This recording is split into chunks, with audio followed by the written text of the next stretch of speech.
Welcome to the Timothy podcast, where we have stimulating and all-inspired conversations with thinkers, dreamers, makers, movers, and trailblazers.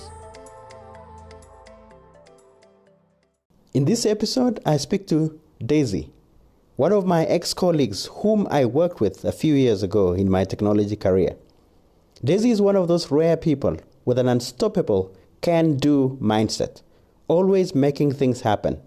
And I recollected a number of initiatives that she was involved in, always building things and always willing to help. Dezi is a frontliner spearheading a budding maker community in South Africa. She herself is a maker in her own right, having built a full-fledged maker space in her own yard to do cool and amazing things, as you'll hear in our conversation.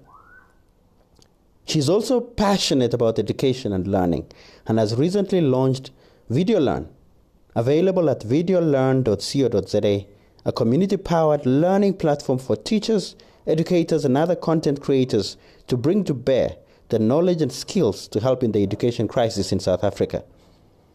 In this conversation, we also talk about what it takes to be a maker, get to hear her thoughts as a woman in tech on diversity and inclusion, as well as her passion and heart to make a difference in the world. I want to be one of those people that actually makes a difference.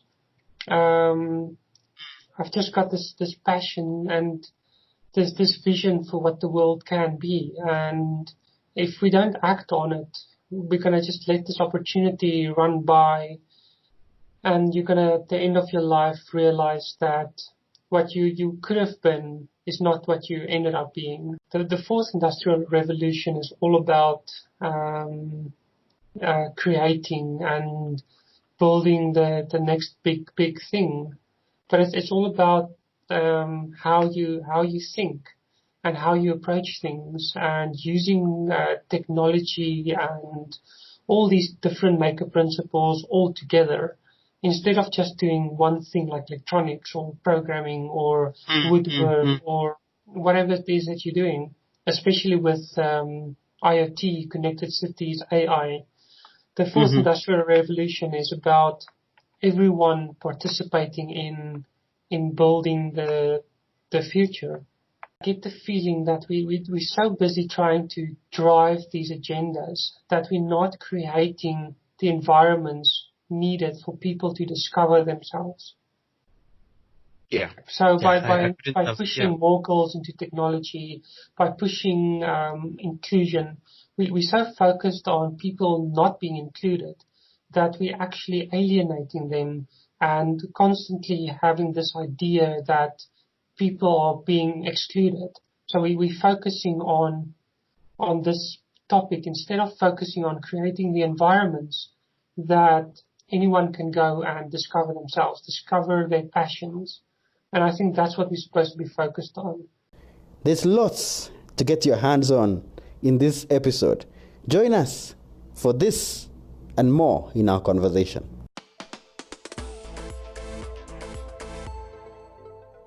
I know we met at Avanad, but do you remember at a specific point when you and I kind of, sat in the same space? And I don't know what you can remember really about those days when we met initially. Yeah, those days were quite crazy. There was a lot going on. I can't remember a specific time, but I just remember from the beginning, the moment we got into the same room, it was just like this vibe of energy, of can do, this just all-consuming energy. I think that's the most prominent thing that stands out from that time when we first started connecting and discussing topics and discussing work. Yeah. So I remember that as well. And I think the ones that stood out for me was the innovation side of things, always like thinking of how do we solve problems with how do we fix world hunger, how do we make sure that Africa is food sufficient and so on. And I think we connect the world. Yeah. So I really, my recollection of you is really from that space, exactly as you've said, can-do mindset. always trying to figure out, how do we solve problems and how do we solve them in the best way possible. And yeah, we always joked about drones, that deliver pizza, and those were like really ahead of the curve if you think of it in terms of the market that we're in. But you're somebody who has really always been curious and tinkering with stuff. Maybe let's get introduced to Dezi. Who is Dezi? What do they care about? What's their journey? And, what has made them who they are and what are they doing, Tim, so honestly, I think if I need to give you my entire summary, we're going to be busy for high level for the next 6 days. But anyway, I know. I'm Dezi van Vieren, or currently Dezi Lemmerer van Vieren. Got married, when was it? Last year? Ish. Can't remember. Anyway. Yeah, we met and I said my congratulations, so I'll still say it again. Yeah, thanks a lot. It's been wonderful so far. Then I'm the owner of Dezi. So since leaving Avanade, I've started pretty much 2 companies, and I'm now busy starting the 3rd company. So Dezi is my personal brand company. And I try to do all the other ventures underneath that umbrella, because that gives me the flexibility to do the most impactful work. Then I'm also shareholder and director of Stardate Technologies. So that is our technology, IoT, electronic side of things. We do the real innovative work that no one gets to. And that's been a really fun experience. Then me personally, I've got 2 German Shepherds. I've moved to Randburg, and in doing so, as a hobby, I've started or taken over Maker Labs, Randburg. So Maker Labs is a community meetup. We meet up every Wednesday evening, and it's open to any maker, anyone that wants to work with their hands, build things, whether you're doing electronics, 3D printing, casting, painting, as long as you're creating something.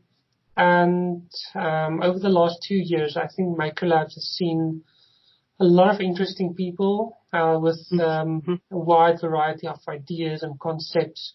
We've also partnered with Binary Space. I think they're in Waltersveen Park, not Waltersveen Park, Vanderbijl Park. And we've done a couple of balloon launches. So this is balloon launches that goes into high altitude with sensors and cameras and things, measuring the temperature and air, air currents and those kind of things. Yeah, so this Loon launches is different. It's not the same as Google Loon, not for Wi-Fi or connectivity. No, it's not for Wi-Fi. Okay. This is more to test how different electronic components behaves in different temperature conditions. So there's only 2 ways you can really test your electronic board. So let's say you're creating something from scratch and you need to test whether it's going to hold up in temperature. There's only 2 ways. You can either put it in a pressure chamber inside a very cold refrigerator, or you can do the fun approach and just send it to space. Great. So I'm very curious on your mind and really how you work, because I think when we chatted, earlier this year, you were just telling me about all these interesting things, some of them which you have alluded to, but also you're just a very, very curious mind, because you're very passionate about making things and solving problems and just being very hands-on about stuff. Well, where does that come from? And what fuels you? I have no idea where it comes from. That's a good one. There's no one really in my family that is to this level of just being involved in things and solving problems and trying to make a difference. So honestly, I'm not sure where it comes from, but my passion in life is to be busy, to solve problems, to make things happen. I always joke that I'm like the brain from Pinky and the Brain, always trying to take over the world, but not to just take it over, but to make it different, to make it better, to leave an impact behind that's truly to the betterment of mankind. I'm involved in as many things as I can be, which sometimes is not good for my own health, but it's my passion. I love solving problems. I love creating things.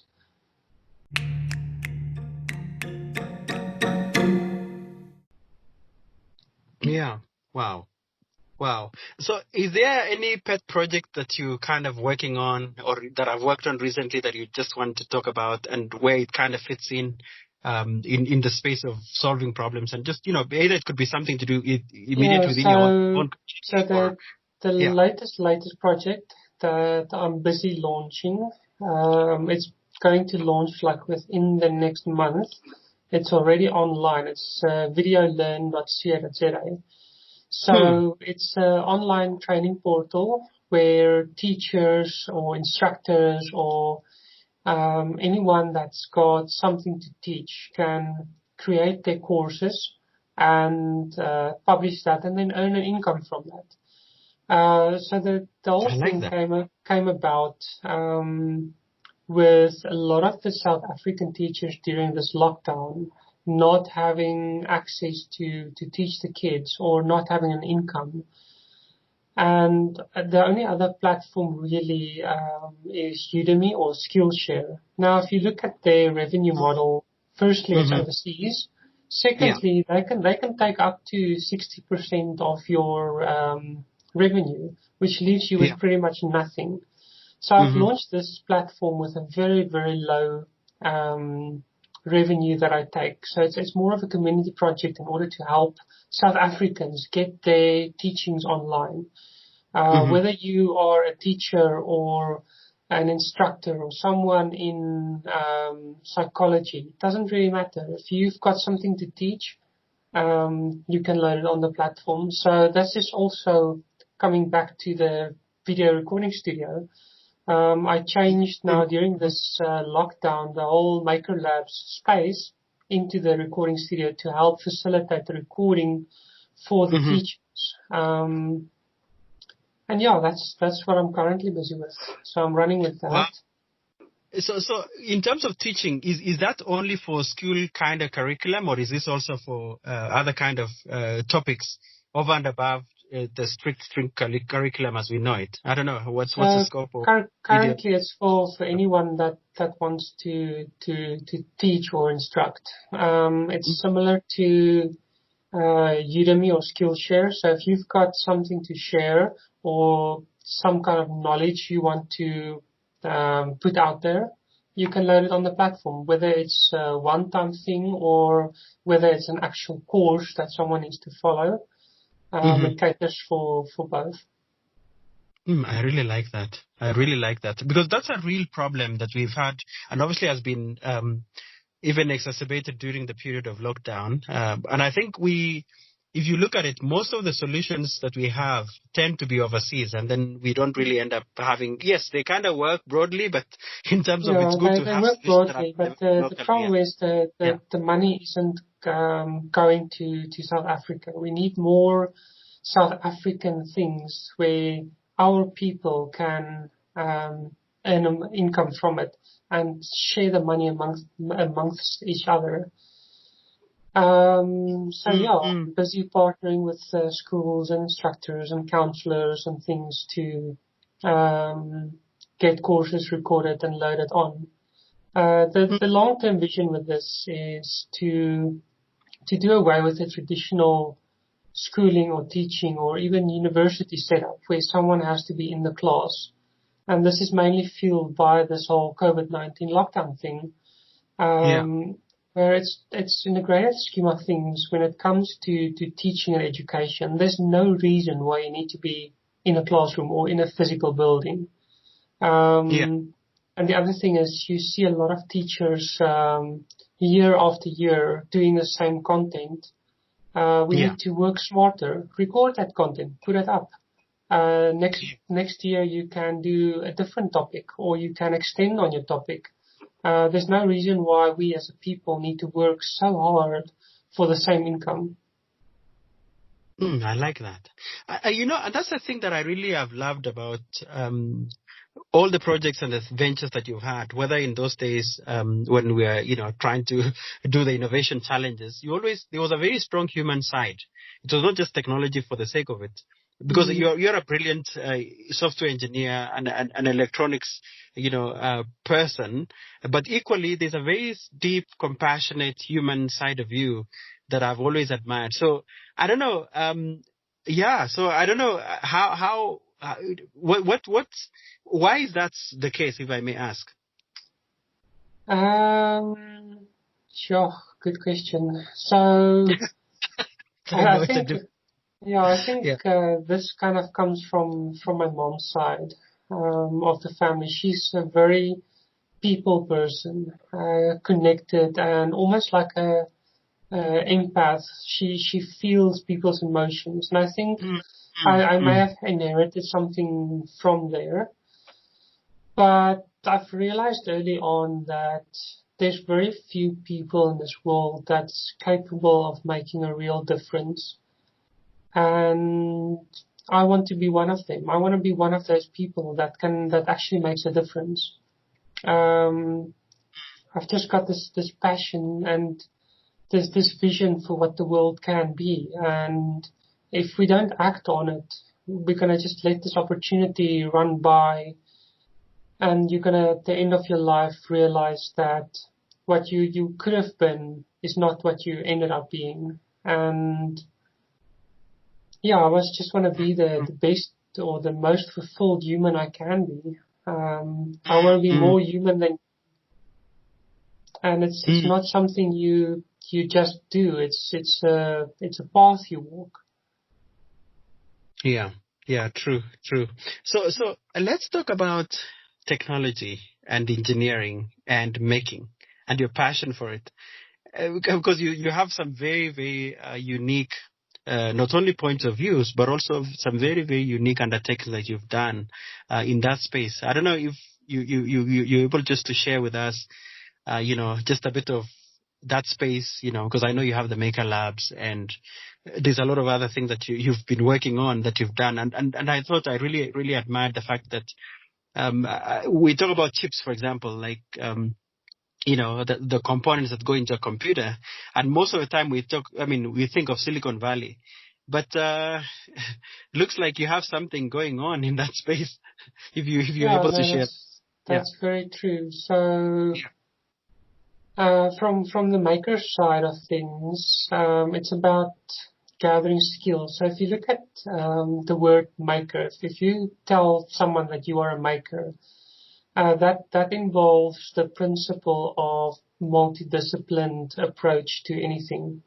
So anyone can make things, whether you are cooking, baking, painting a picture. But to be a maker, you have to continuously study all principles. You have to study electronics, you have to study programming, you have to study woodwork, you have to study metalwork. As many things as you can cram into your mind.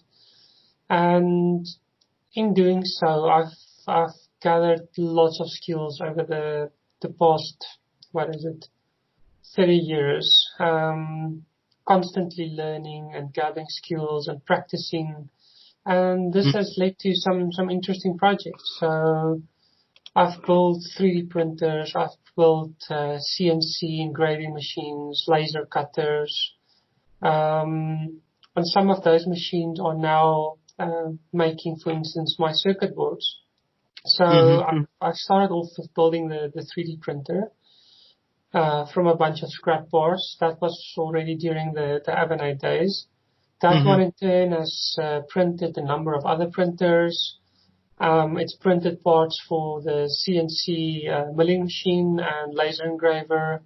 From that, I've been able to cut steel plates and mold wood and all kinds of things, to the point now where all these things that I've built over the years are now capable of making circuit boards. So, for instance, if I want to build a robot for whatever reason, I can 3D print some of the parts. I can cut or engrave certain parts on the CNC machine, and I can also use the pick and place machine to actually not just mold a circuit board that's actually going into the robot, but also place the components and the solder and all those kind of things.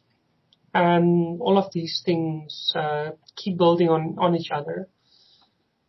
And Wow. eventually I'm going to get to the point where I'm going to automate all of this. So it's going to be a matter of designing whatever it is that I want to get made.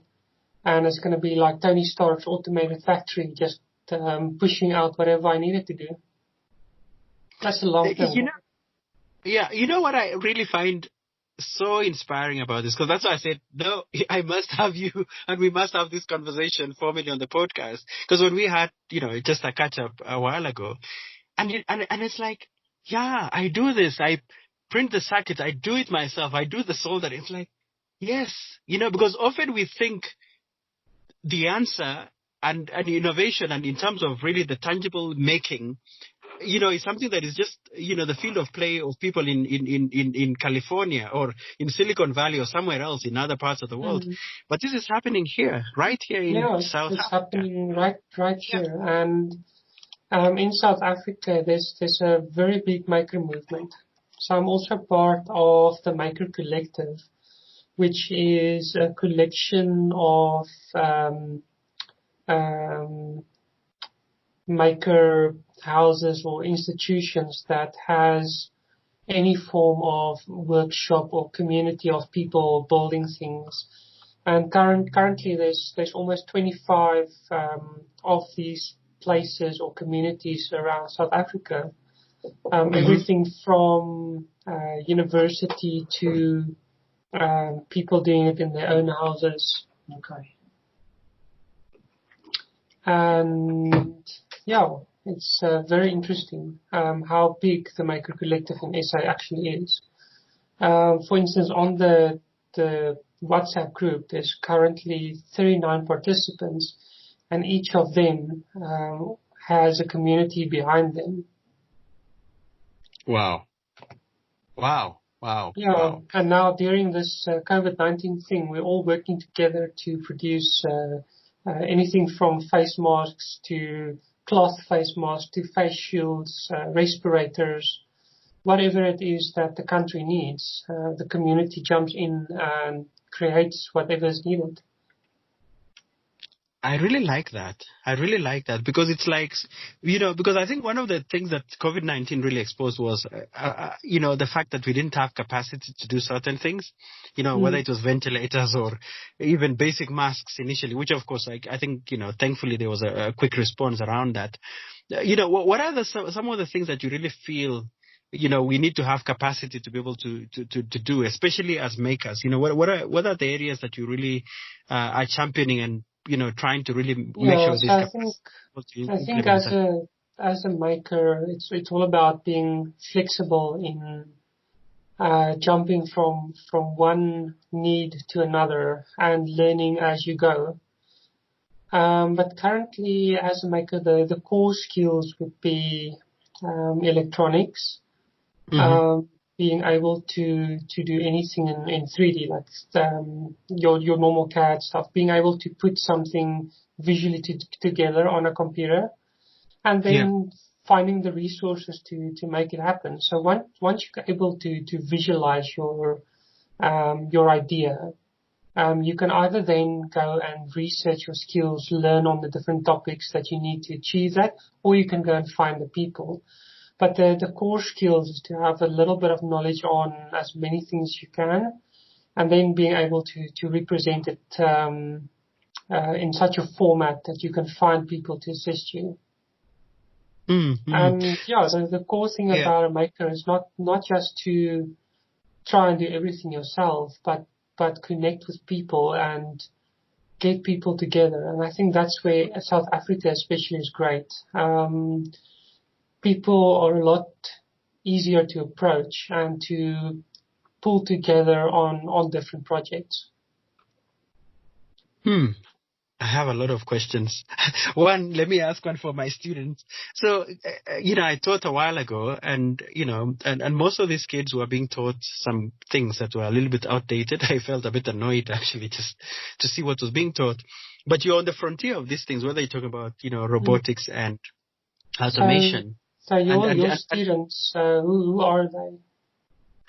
No, it's just, and I must say this was just something that really, really got under my skin because it was just, like this tertiary colleges trying to teach kids, introduce them to computers and the likes.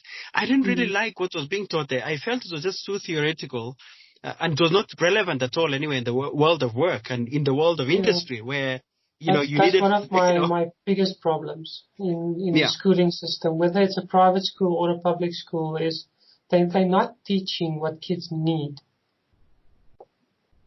They're Yeah. either very behind or very basic. And the world is moving so fast that the schools need to adapt. For instance, I think IT should be a subject from grade 2 onwards, like basic computer Mm-hmm. skills, basic social media skills from maybe standard 4. Programming Yeah. should be taught from at least grade 8. Um, but it does not everyone can do it. So Mm-hmm. those who want to do it should be able to do it. Um, one of my students, he's now 14, and we've been struggling to get a school where you can learn programming. He's been doing it with me Mm-hmm. for the last year. He's phenomenal, but there is almost no school that actually offers any kind of computer course that involves programming. Most has this computer literacy stuff. Others Mm-hmm. have what they call technology, but there's not even technology in there. I don't even know what they're teaching the kids. And then there's maybe Mm-hmm. one or two schools that actually offers like core programming. Some of the Mm-hmm. other schools teach the concepts, but very theoretical. Yeah.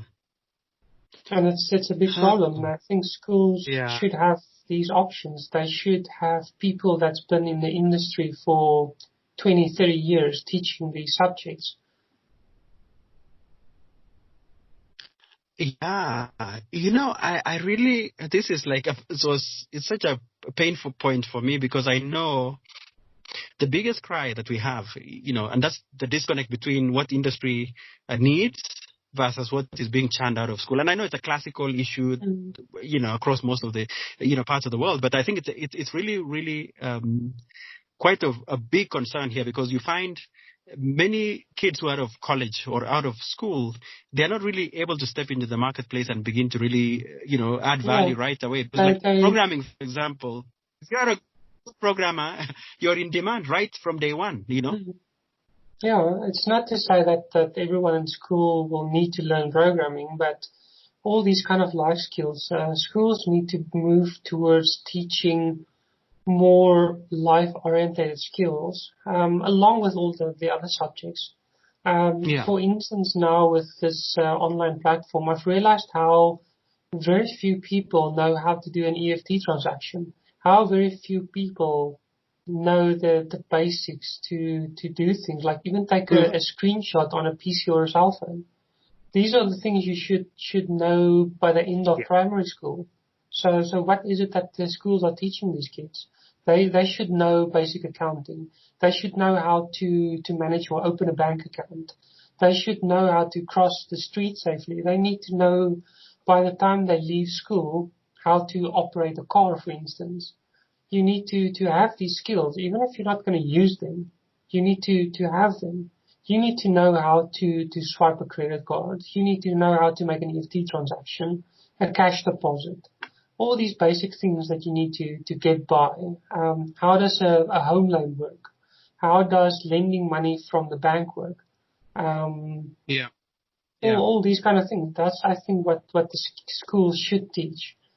There's also a lot that schools are teaching that's not really relevant anymore. But we need to move Yeah. towards education that's relevant, that can be applied almost right away after school.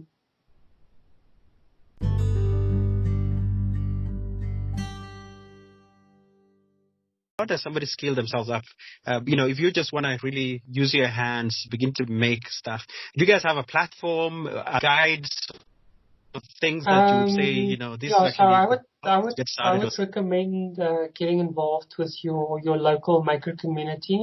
For instance, if you are in the Sandton, Joburg, Randburg area, you can come to Maker Labs. If you are in the Centurion or Pretoria area, you can go to House for Hack. There's Binary Space, and there's quite a few other ones. Mm-hmm.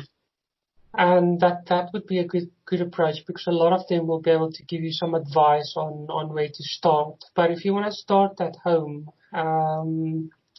normally for me, I think the easiest would be to start with, let's say, woodwork, or you can even start with cooking, but not just cooking. Try and be creative, build something new. Mm-hmm. You can start with house maintenance. That's a very nice skill to get involved into making things with your hand, by starting to fix existing things. If you've got an old laptop or an old radio or an old watch, take it apart, see how it works. Research the individual components. Making is more about understanding how things work rather than going out building things or creating things. Like that. The same goes for photography or painting. You first need to understand how it works before you can actually do it. Mm-hmm. And then once you're ready, go and just do it. Make mistakes, learn from it. Do you reckon that this could be, especially, as we talk about, I know there's a lot of talk around the fourth industrial revolution, and I invite your thoughts as well around that, in terms of what you make of it and what you reckon, that should play out, and where we are. I don't know whether we are ready, or whether we have all that is required for us to be able to be leaders in that space, because I think other revolutions, unfortunately, we've not really been leaders in it. I don't know what your thoughts are in terms of, I'm not sure if we can be leaders. I think from a corporate perspective, there's a lot of corporates doing some amazing work in this space. But I think if you look at it from a schooling or an education perspective, we are definitely lacking far behind. The fourth industrial revolution is all about creating and building the next big thing, but it's all about how you think and how you approach things, and using technology and all these different maker principles all together, instead of just doing one thing like electronics or programming or woodwork or whatever it is that you're doing, especially with IoT, connected cities, AI. The fourth industrial revolution is about everyone participating in building the future. And I don't think we are ready to be leaders unless we change the way schooling works from the traditional approach to a more interactive, learn on demand kind of schooling system. There are a lot of companies doing amazing work, like I said, and I think from that perspective, there's opportunity to be leaders. But it's not going to last long unless we enable everyone with the resources to participate. So let's talk about business, because I think it looks like what we can launch. We know there are issues in education, and maybe there's a lot of work that needs to be done. There's some opportunities to disrupt, and I think some of the work that you're doing, including the platform you've launched, would really go hand in hand to help that. Now let's talk about business the ventures that we have here and the opportunity that is there, potential to be able to disrupt not only the local market, but also to really scale and impact globally. What are your thoughts on South African businesses, being able to not only disrupt locally, but also be able to scale globally? I don't know. Yeah, so we'll firstly, I think we'll have to see after this lockdown what's left of businesses. I think it's gonna take us a while to get back to where we were. Yeah. But to have a global impact, I think we definitely have the potential. We also have a unique opportunity in SA and some unique challenges that can be applied globally. But I think because of the challenges in South Africa, we are more adept to inventing and solving problems that I think once our businesses locally have solved a lot of these problems, it can definitely be applied globally. I'm involved in quite a number of projects for various clients that is not just used locally, but also all over the world, in Spain, Brazil, Australia, many different places. And the impact that you see that we from South Africa can make is phenomenal. Yeah, because I've seen, and you're absolutely right, that the fact that we have a lot of challenges here forces us to begin to come up with new solutions. And then again, there's opportunity for those ideas that really make it through to actually be able to apply them at a larger scale. And I think there's some businesses that have gone global in the past. The only concern that I have is that somehow, you have a budding idea, you have a budding enterprise, and then the next thing it's snapped up by Silicon Valley or somebody out there, and then it's no longer really South African in that sense because it's taken up completely. I don't know what your thoughts are in terms of really building a sustainable... So one thing that I've learned in that regard is it doesn't matter if you are the first or the last person doing it. It's all a matter of what can you do differently. Even if you have an idea and 2 weeks later someone around the world has already done that, it doesn't matter, because when you look at it from a South African perspective, there is definitely something you can do different, a different value you can add to that same product. It's always nice to be the first and the only one doing something, but I think the way the world is moving now, it's gonna move more towards adding value to existing things and building upon what's already there. It's very difficult to have that unique brain invention that only we have and the rest of the world wants or longs for. You don't see that often. It's just more a matter of taking that idea you have and applying it locally. Yeah. No, I'm with you on that. I agree. Now, I'm going to ask you, you're in a very unique space, and I think it's an area that has had a lot of initiatives. I don't know to what level of success. You're a woman in technology, and you're absolutely trailblazing, doing amazing things. I don't know what your thoughts are in terms of really getting more women in technology, and also some of the initiatives that have been there, whether that's by the UN or different agencies and so on, initiatives to try to get women in technology. I don't know what your sense is as far as the involvement of women in technology, especially in that space, engineering, programming, that space. I don't know, your thoughts. Well, I think over the last few years that has changed a lot. If you look at the maker movement and universities and so forth, there's a lot more women and also schoolgirls taking up technology. I think slowly the stigma behind it is changing. For a number of years, it was challenging because it was mostly men in the field. And there was also this stigma that women shouldn't be working with their hands. They shouldn't be doing metalwork or woodwork or things like that. And I think it's changing. There's a big drive to get women to technology and get girls busy with making and creating things. But I think it's more about creating inclusive environments and giving everyone the opportunity to find their passion. We in ASA has a big, we often try to push an agenda without giving people the opportunity to discover what we need them to discover.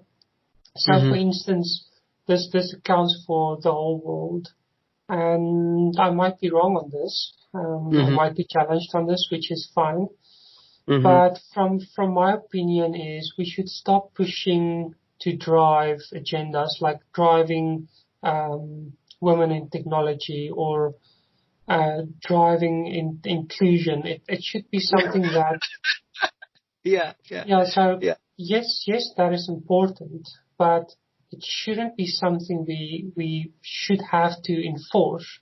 We should have an environment that's on its own inclusive, an environment where anyone can go without being judged, without being or without feeling out of place. It shouldn't be needed to drive that agenda.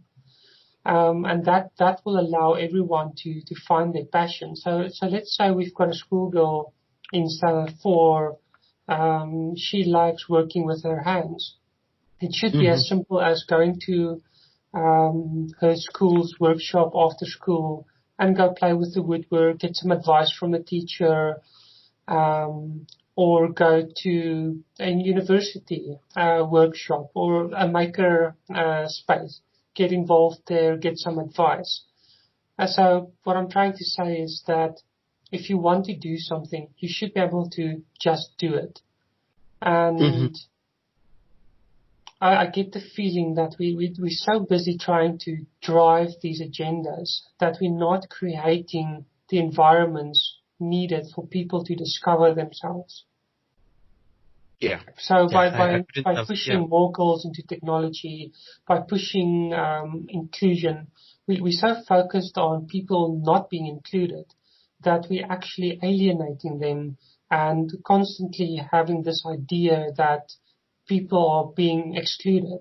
So we're focusing on this topic instead of focusing on creating the environments that anyone can go and discover themselves, discover their passions. And I think that's what we're supposed to be focused on. Wow. I could never agree more. That's actually quite. I'm not sure if I'm stating this correctly, but we should be stop focusing on agendas and driving things. We should rather focus on creating opportunities, creating environments where people can flourish. The rest is supposed to come naturally, come on its own. For instance, if you have an environment that has mostly men in it, and a girl comes and joins, the moment someone says anything, it should be addressed right there and then, but it shouldn't be something that you constantly push and drive, because I think then we're losing the focus of what it is that we want to achieve. Yeah. Absolutely. Wow, you said it, and obviously, that's a topic that you and I cared about a lot. And it's I absolutely agree, because the inclusivity has to be a function of the environment. It's not just something you put placards and now create a designation and say, this is actually inclusivity and diversity. It's something that you have to create the environment for primarily. It should be something that comes out of what you're creating instead of something you drive. Yeah. Wow. Yeah, and then also I think it's about how people raise their kids. It's slowly changing, but we should focus on growing the individual person's skills instead of telling your kids how and when they should behave in what situations. Rather give them exposure to everything and let them decide what they're good at or what they enjoy doing. And even if they did it and they don't like it anymore, move on to the next thing. I think me personally, I was quite a stubborn kid. Parents always try to push you into one direction. But one thing that I am grateful for is the fact that we had all the opportunities that we could want. And the nice thing is that you try something you don't like, you move on. There was never a scenario where you were told that I have to play piano or I have to play a music instrument or I have to dance or I have to whatever. There was no have to. It's like, okay, let's try this or let's try this. So you try it, you don't like it, you move on and you keep on trying until you find your passion. Yeah, I like that. That's actually, that's a good philosophy. Especially kids. They have to be exposed to everything and as many things as you can. And it doesn't necessarily have to cost money. If you want to give your kids exposure to building things, let them help around with the maintenance around the house. Let them knock a hole in the wall. Then get someone to patch that hole or guide them in fixing that problem. When you break down a wall, cut down a tree, let them participate in that. Let your kids get hurt. That's how you learn. Yeah, that's actually a big point for modern millennial parents. Yeah, definitely. Yeah, I think we are too protective, aren't we? I don't know. And I think we are very protective, and I think it's good. It's right that you are, but you should also create opportunities and try as many things as possible. And irrespective of your child's gender, whether you've got a boy or a girl, let them both participate in everything. Let the boys dance, let the boys sing, let the girls play in the dirt, let them build the tree houses. Whatever it is that can be done, let them do it. And I think only then will SA be ready for the fourth industrial revolution, and also that will also drive more women in technology, because by then everyone will know what they're capable of. They will know whether they want to be in technology or not. No use driving a topic if the people don't even know that they want to be in that space. Yeah. But coming back to the maker communities, there's amazing amount of women involved in the maker communities. One of the communities that's hosted out of Maiden Workshop here in Randburg, there's a lady there that's building metal things, and she's a professional welder. Yeah, that's phenomenal to see. It's great. I actually like that. Coming to that, the other day I was watching, I think it was Mega Ships or something on DSTV, and there was ladies welding ships together. Yeah. I think we need these skills for industry. To drive industry, we need more makers. I think we really need it, because that's what drives industry. Yeah. And we'll get more makers when we drive the mindset of learning as much as you can, as often as you can. We are very focused on you have to finish school, then you have to go and study a specific thing. There's no need to go and study a specific thing unless you want to. But if you want to get into making, learn as many things as you want. Instead of doing 1 4-year degree, do 4 diplomas in different things. Oh, I like that. Yeah, because I think that's how you're able to, if you think of cooking, that's how it works. It's different ingredients. It's not like just Yeah, one ingredient. Unless you're making pap and you survive on pap every day, which yeah, but obviously doesn't work. But yeah, yeah, no, I really like that. even if you make pap, there are at least 6 different ways of making pap. Yeah, and you can flavor it if you wish. Yeah, but it's Interesting. about, So, yeah, it's about changing your mindset and how you look at yeah. things.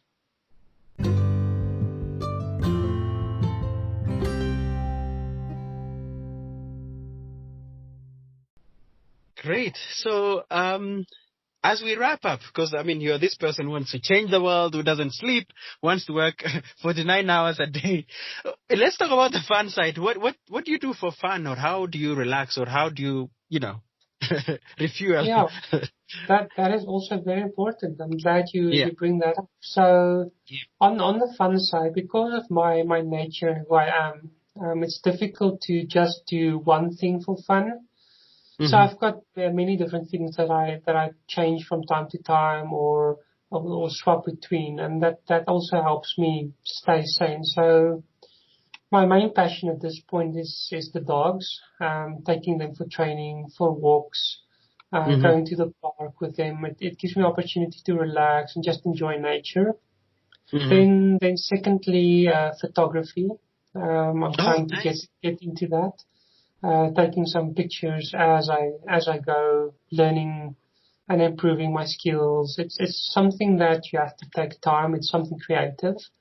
Mm-hmm. And then I've recently started 4x4 off-roading. With the lockdown, there wasn't many opportunities, but it's now slowly starting to pick up again.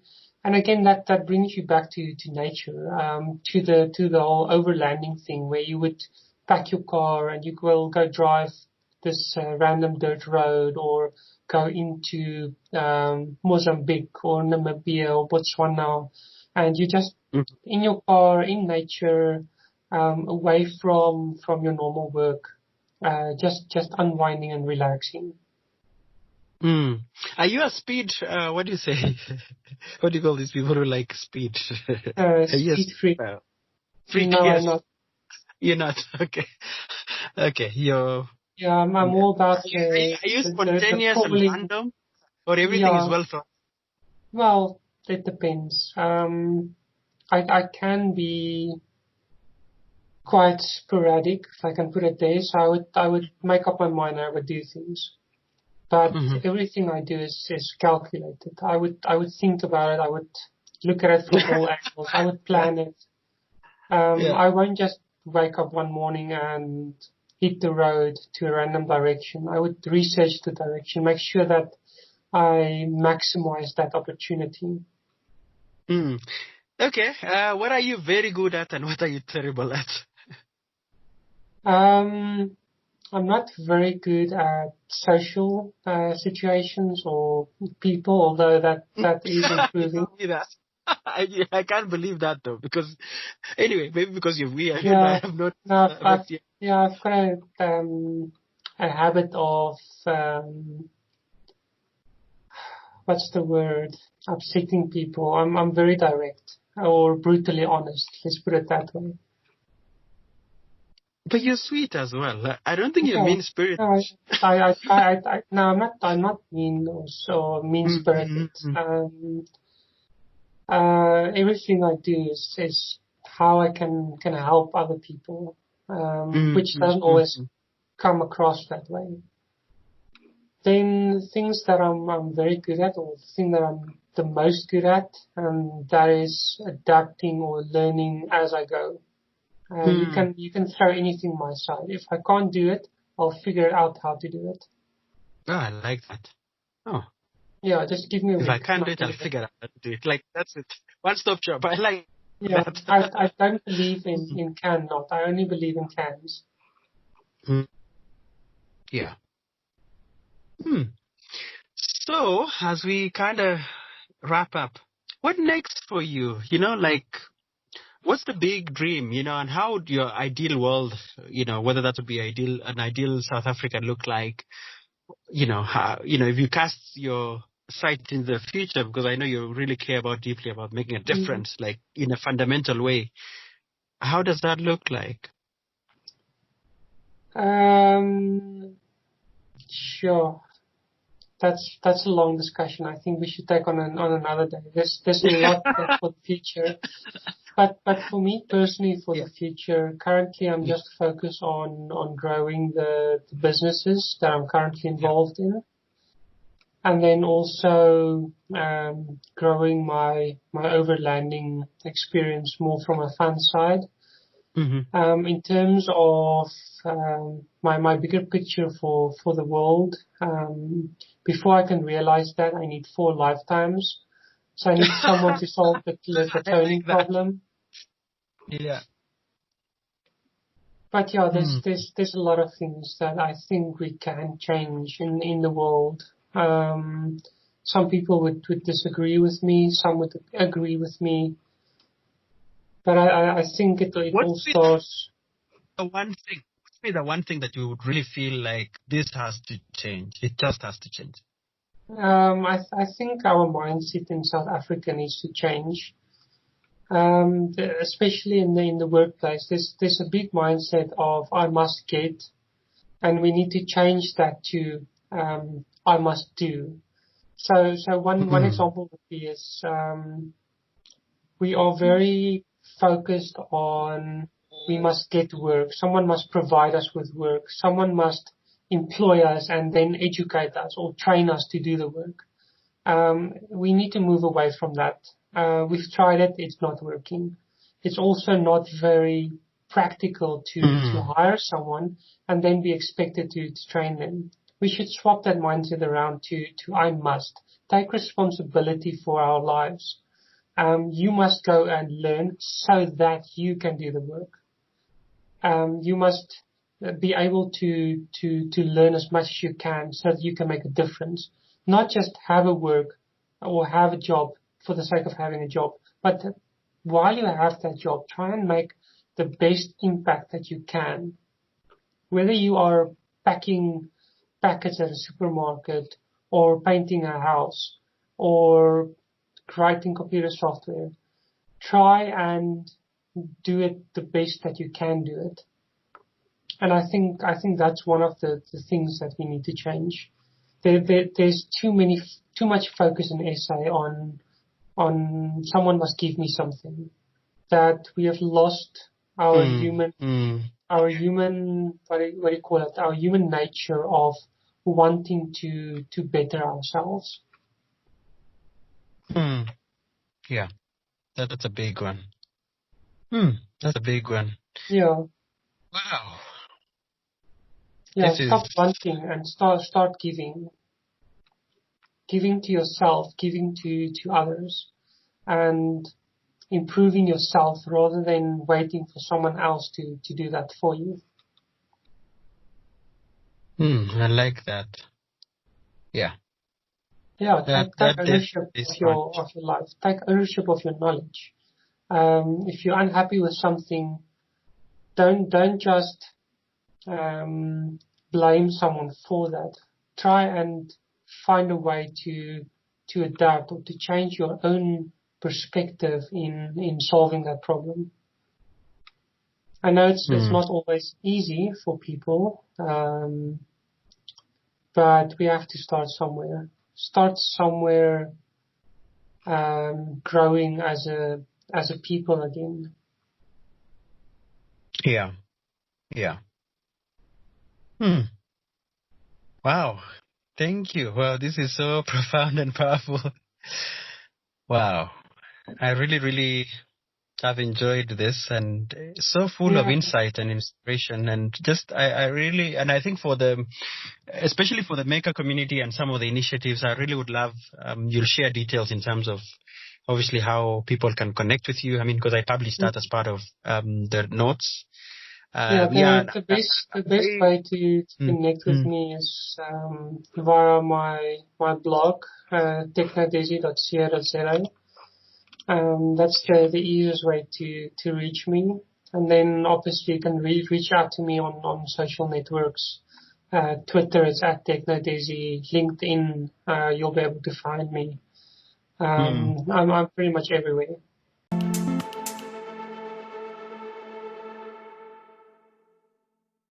I would like to ask two favors of you as a listener of the Timitude podcast. One is to share this with someone who you know would benefit from, as we seek to bring out the best inspirational content featuring thinkers, dreamers, makers, movers, and trailblazers. The second request is for you to kindly leave us a rating in whichever platform you're listening to. We are available on all major podcast platforms, including Apple and Google Podcasts, Spotify, and also recently on YouTube. Also, don't forget to connect with us on social media and subscribe to our channel on YouTube. We can connect on @Timitude on Twitter and Timitude on YouTube and on timitude.com. Once again, thank you for being part of the Timitude community.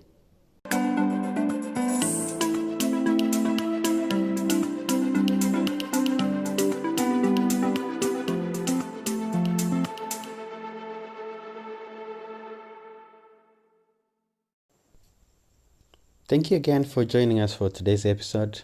Until next time, this has been the Timitude Podcast.